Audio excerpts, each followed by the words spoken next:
मेरे भारत देश के नौजवानों, क्या हालचाल? बढ़िया एकदम। तो कमेंट करो दोस्तों। आज की इस वीडियो में हम पढ़ने वाले हैं प्रश्नावली 3.3। पिछली वीडियो हमने प्रश्नावली 3.3 का दूसरा सवाल, तीसरा सवाल का पहला और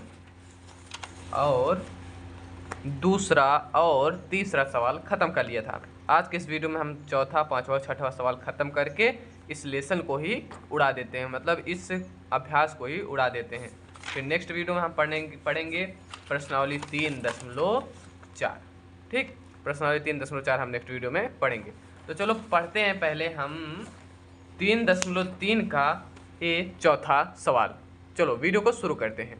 चौथा सवाल कहता है, एक नगर में टैक्सी के भाड़े में एक नियत भाड़े के अतिरिक्त चली गई दूरी पर भाड़ा सम्मिलित किया जाता है।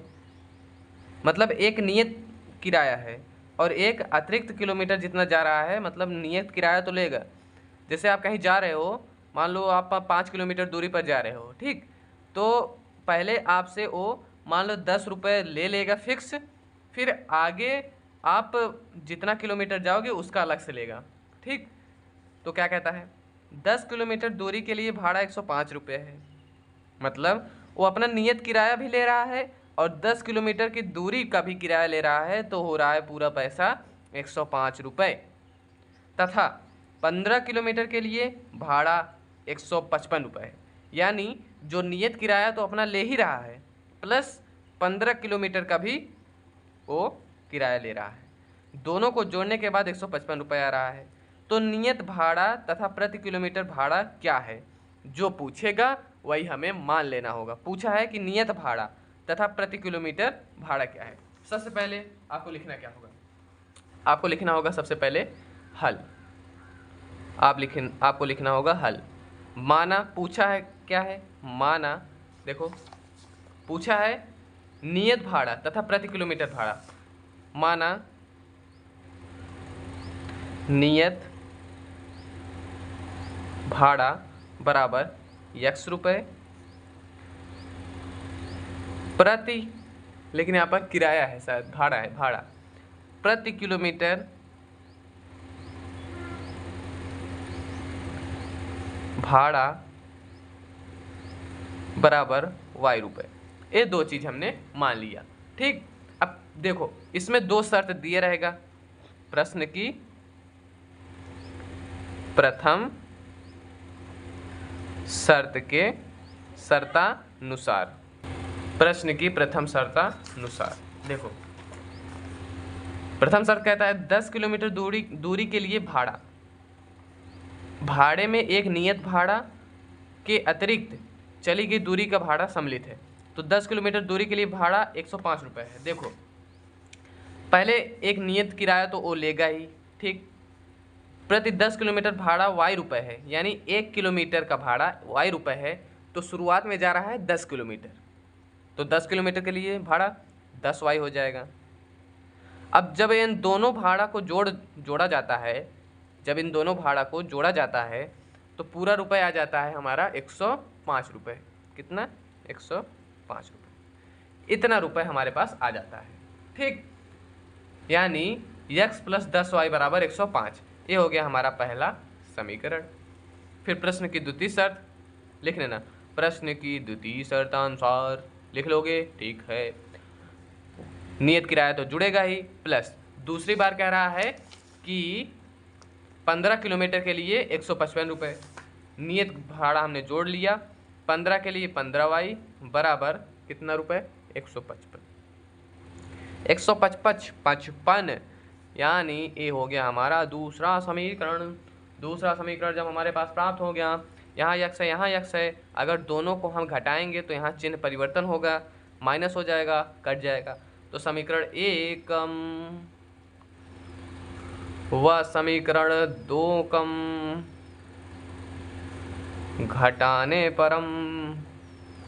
घटाने पर x प्लस 10y बराबर 105, x प्लस 15y बराबर 155, माइनस माइनस माइनस कट गया।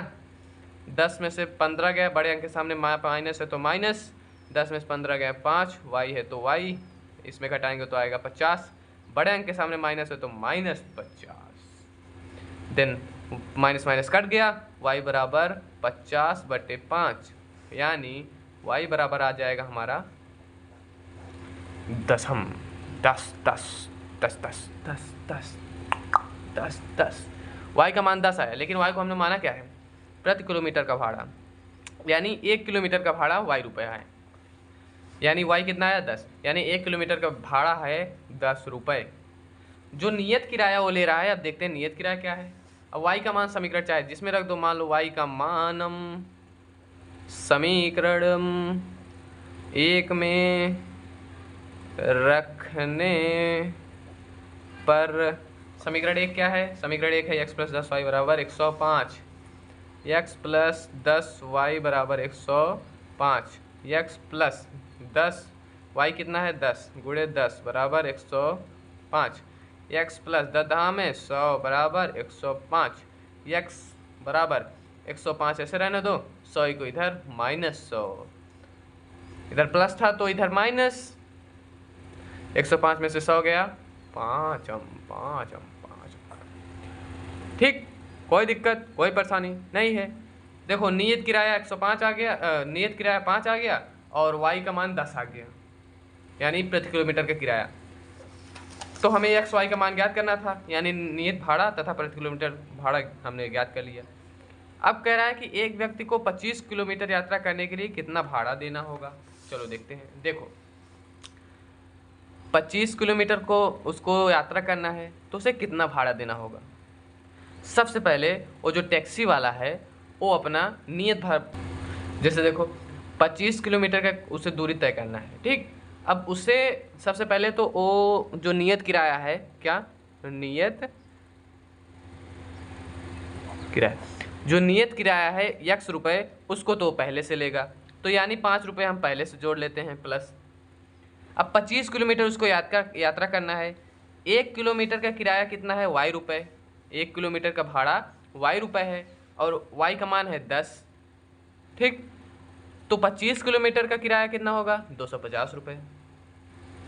जैसे देखो नियत किराया तो लेगा ही अपना x रुपये, यानी x कितना है 5 जोड़ दिया, प्लस 1 किलोमीटर का किराया कितना है y रुपये, यानी y 10 है, यानी 1 किलोमीटर किराया 10 रुपये है, तो 25 किलोमीटर का 250 रुपये, दोनों को जोड़ देंगे आ गया 255, यानी 25 किलोमीटर यात्रा करने के लिए उसे 255 रुपये देना पड़ेगा, मेरे को जाना पड़ेगा, 25 किलोमीटर के लिए 255 रुपये देना पड़ेगा, ठीक। ये सवाल खल्लास ख़त्म। चलो देखते हैं हम अगला सवाल, यानी पाँचवा सवाल हमसे कहा था कि यदि किसी भिन्न के अंश और हर दोनों में 2 जोड़ दिया जाए तो वह 9/11 हो जाता है। यदि अंश में हर और दोनों में 3 जोड़ दिया जाए तो वह 5/6 हो जाती है।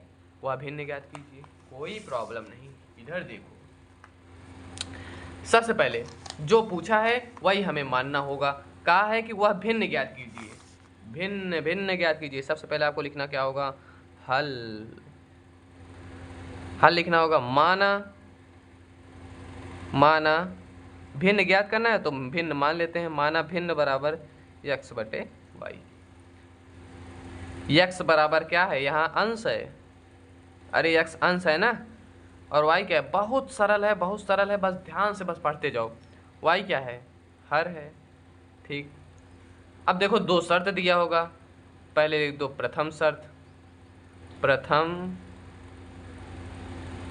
शर्त क्या है, प्रथम शर्त है यदि किसी भिन्न के अंश और हर दोनों में 2 जोड़ दिया जाए। भिन्न क्या है हमारा x/y, यही भिन्न है। हर और अंश में दोनों में क्या जोड़ा जा रहा है, दोनों में 2 जोड़ दिया जा रहा है, +2 +2। तो जो हमारा भिन्न बराबर हो जाता है 9/11 हो जाता है। बस अब इसे हल कर देते हैं। 11 का कैंची गुड़ा, 11 का गुड़ा इसमें, 9 का गुड़ा इसमें। 11 का गुड़ा पहले इसमें करो, 11x, 11 का गुड़ा इसमें धन 22, 9 का गुड़ा y में 9y, 9 का गुड़ा धन 9 दूनी 18, ठीक। 11x को ऐसे रहने दो, 9 को इधर ला दो, -9y हो जाएगा, ठीक। जो अक्षर है उसे एक तरफ और जो अंक है उसे एक तरफ। 18 इधर पहले से था, 22 को इधर लाएंगे तो -22।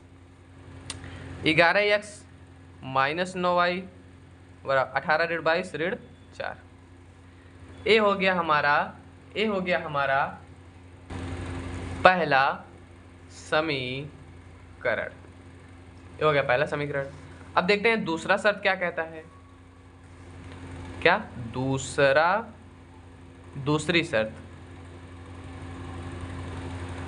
शर्त कहता है, क्या कहता है, यदि अंश और हर दोनों में 3 जोड़ दिया जाए तो वह 5/6 हो जाता है।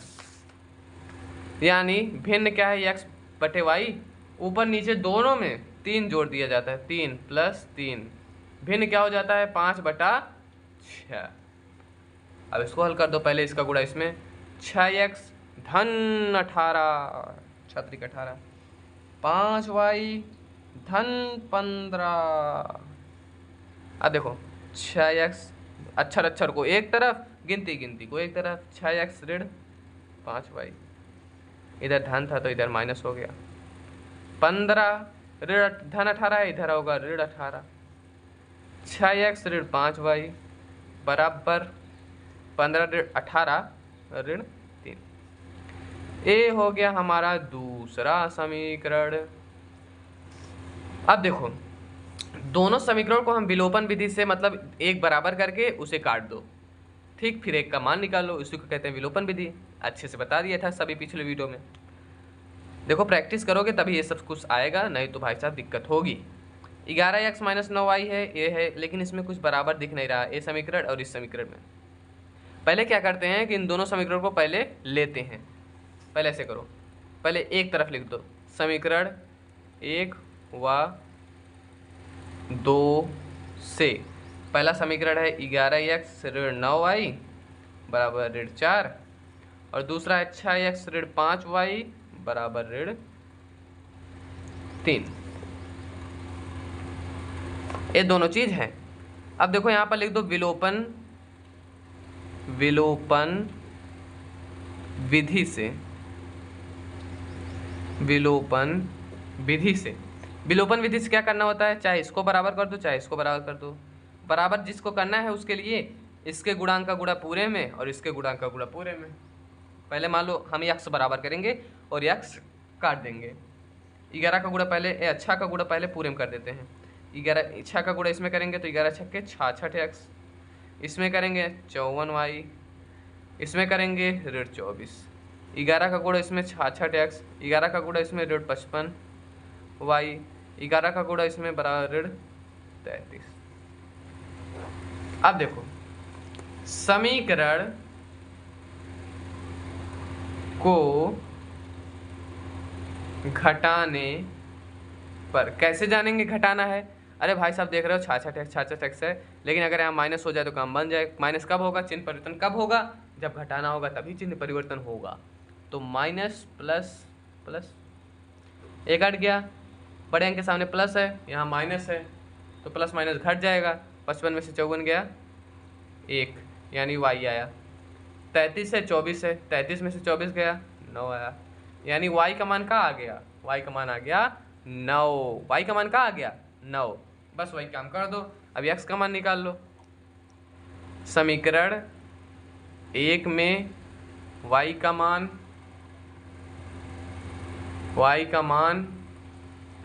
रखने पर, y का मान रख दो। समीकरण 1 क्या है, समीकरण 1 यही है, 11x है माइनस 9y है बराबर -4 है।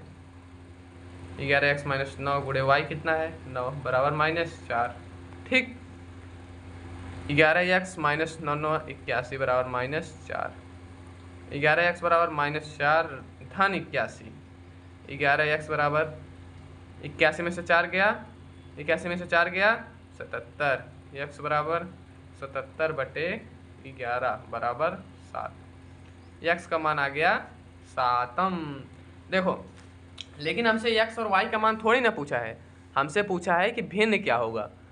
x का मान पता चल गया, y का मान पता चल गया, इसलिए भिन्न बराबर 7/9। ऐसे नीचे लिख देना, इसलिए भिन्न भिन्न बराबर 7/9। कोई दिक्कत, कोई परेशानी, कोई प्रॉब्लम? No problem bro. चलो आगे देखते हैं। अगला सवाल है, 5 वर्ष बाद जैकब की आयु उसके पुत्र की आयु किससे 3 गुनी हो जाएगी? 5 वर्ष बाद जैकब की आयु उसके पुत्र की आयु से 3 गुनी हो जाएगी। अच्छा, 5 वर्ष पूर्व जैकब की आयु, यानी अगर मान लो जैकब की आयु मान लो यक्स माने हो तो यक्स 5 वर्ष पूर्व यानी यक्स माइनस 5। उसके पुत्र की आयु 7 गुनी हो जाएगी। मान लो उसके पुत्र का आयु y माने हो तो 7 वर्ष पूर्व भी उसका होगा y माइनस 7। अगला, उनकी वर्तमान आयु ज्ञात कीजिए। तो हमें उनकी जो वर्तमान आयु है उसे हमें ज्ञात करना है। जो पूछा है वही मान लो। वर्तमान आयु पूछा है, वर्तमान आयु मान लो। चलो पहले मानते हैं। सबसे पहले क्या लिखना है हमें? सबसे पहले लिखना है हमें हलम। माना माना माना, क्या माना? माना जैकब की वर्तमान आयु बराबर कितना? x वर्ष। माना माना माना उसके पुत्र की वर्तमान आयु बराबर y वर्ष। माना जैकब की आयु का माना जैकब की वर्तमान आयु बराबर x वर्ष, माना उसके पुत्र की वर्तमान आयु बराबर y वर्ष। ठीक है, इतना चीज हमने माना है। आगे कह रहा है, अब देखते हैं प्रथम शर्त। जैकब की आयु 5 वर्ष बाद यानी x + 5 उस जैकब की आयु उसके पुत्र की आयु से 3 गुनी हो जाएगी। अच्छा, पहले लिखेंगे प्रथम शर्त। प्रथम शर्त 5 वर्ष बाद, पहले दोनों का 5 वर्ष बाद कर लो, y + 5। अच्छा ये बताओ, x + 5 है, y + 5 है। ये कह रहा है कि 5 वर्ष बाद जैकब की जो आयु है ये कितनी हो गई? 3 गुनी हो जाएगी। ये 3 गुनी हो जाएगी। लेकिन अगर दोनों को बराबर करना चाहें, ये पहले से ही 3 गुना है, इसमें 3 का गुणा कर देते हैं तो ये दोनों बराबर हो जाएंगे। बात समझे? जैसे 5 वर्ष बाद इसका भी ले लिया x + 5, वर्तमान आयु x है, इसका y है, तो 5 वर्ष बाद इसका होगा x + 5 और 5 वर्ष इसका बाद होगा y + 5। लेकिन ये 5 वर्ष बाद ये 3 गुना है, मतलब ये पहले से इसमें 3 गुना है, ये समाया हुआ है 3 गुना है। लेकिन इसको बराबर करने के लिए इसमें अगर 3 का गुणा कर दें तो दोनों बराबर हो जाएंगे। इसको 3 गुना कर दिए, मतलब इसका 3 गुना इसके बराबर है। ठीक, मतलब इसके 3 गुने का a है, इसलिए इसमें 3 गुना गुणा कर दिए। ठीक, अब x + 5 लिख दिए इधर, इसको हल कर देते हैं।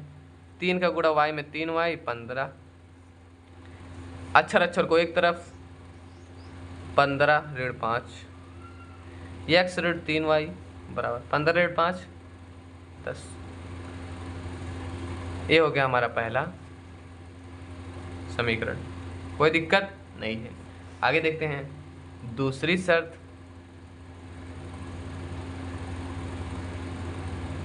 दूसरी शर्त कह रहा है कि 5 वर्ष पूर्व जैकब की आयु उसके पुत्र की आयु की 7 गुनी थी। अब 5 वर्ष पूर्व ले लो, यानी x - 5 बराबर y - 5। 5 वर्ष पूर्व देखा जाए तो जैकब की आयु उसके पुत्र की आयु की 7 गुनी है, मतलब इसका 7 गुना कर दे तो इसके बराबर हो जाएगा।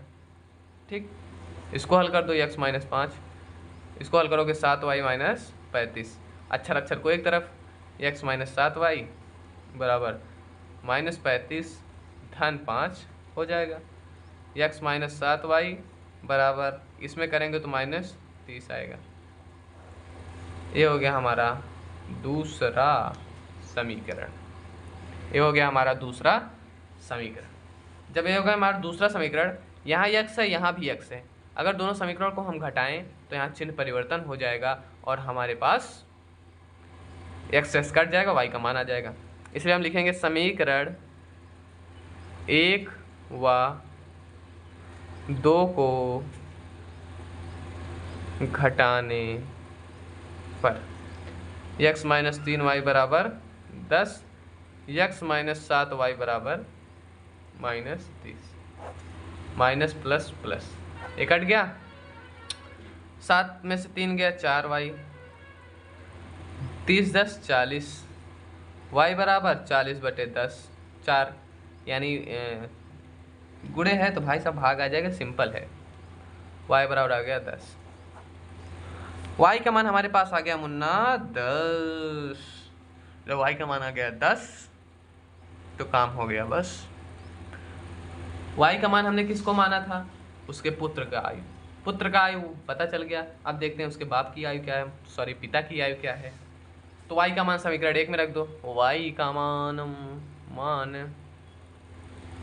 मान समीकरण 1 में रखने पर, समीकरण 1 क्या है? समीकरण 1 है x माइनस 3y बराबर 10, x माइनस 3y बराबर 10, x माइनस 3 गुणे 10 बराबर 10, यानी x माइनस 30 बराबर 10, x बराबर हो जाएगा 40। देखो कैसे हुआ, ऋण था, इधर आएगा धन, माइनस था तो इधर आएगा धन, 30 हो जाएगा, 30 से 40 हो जाएगा, काम खत्म। ठीक, यानी फिर यहाँ ऐसे ब्रैकेट में ऐसे बना के लिख देना, उसके पिता की आयु 40 वर्ष, उसकी आयु 10 वर्ष। यहाँ पर हमने इसका पूरा खत्म कर दिया 3.3 को पार्ट 3 में। नेक्स्ट वीडियो में हम प्रश्नावली 3.3 को हम खत्म करने वाले हैं, 4 को, 3.4 को। फिर 3.4 को ख़त्म करने के बाद, ये बहुत छोटा सा है, ये ख़त्म हो जाएगा। फिर उसके बाद 3.5 ख़त्म करेंगे। ठीक, चलो फिर जो आगे होगा हम उसको करेंगे। थोड़ा 3 लेसन जो है वो थोड़ा बड़ा लेसन है। ठीक, इसमें कोई टेंशन लेने की आवश्यकता नहीं है, हम अपना आराम से ख़त्म कर लेंगे अपना। ठीक है, तो जो मैं कहता नहीं, पूरे वीडियो में लाइक कर देना, चैनल को सब्सक्राइब कर देना और बेल आइकन को प्रेस कर देना और कमेंट करना अगर कोई डाउट हो तो। वीडियो अच्छी लगे तो लाइक, चैनल को सब्सक्राइब। मिलते हैं जल्द ही नेक्स्ट वीडियो में। हमेशा मस्त रहो, खेलते रहो, हंसते रहो, मुस्कुराते रहो, टेंशन लेने की आवश्यकता नको है। मिलते हैं जल्दी नेक्स्ट वीडियो में। जय हिंद, जय भारत, वंदे मातरम।